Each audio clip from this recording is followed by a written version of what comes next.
Hey everyone, welcome as we continue our journey through the Gospel of Matthew. Today, we'll be going through Matthew chapter 12. At the start of Matthew chapter 12, Jesus and his disciples are walking through a grain field on a Sabbath day. His disciples were hungry, so they decided to pick some grains and eat it. The teachers of the law didn't like this, so they demanded to know why Jesus was allowing his disciples to harvest grain on the Sabbath. But Jesus responded by pointing them to the book of Hosea chapter 6 verse 6, where God says, "I desire mercy, not sacrifice."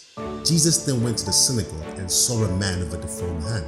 One of the teachers of the law then said to Jesus, "Is it lawful for you to heal on the Sabbath?" He was hoping that Jesus would simply say yes, so he could accuse Jesus of going against the law of Moses. But Jesus asked him, "If one of your sheep fell into a pit on the Sabbath, would you pull him out?"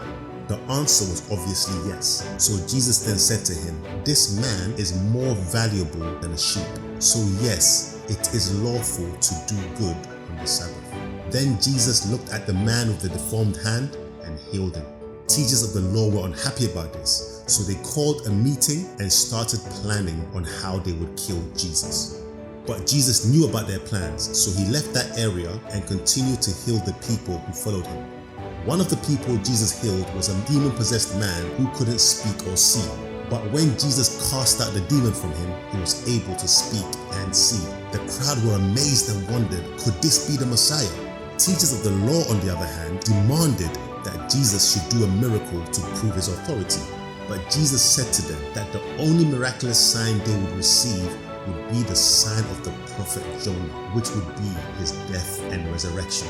Then as he was speaking to the crowd, someone came and told him that his mother and brothers were outside wanting to speak to him. On hearing this, Jesus pointed at his disciples and said, "These are my mother and brothers, because anyone who does the will of my heavenly Father is my mother, brother, and sister."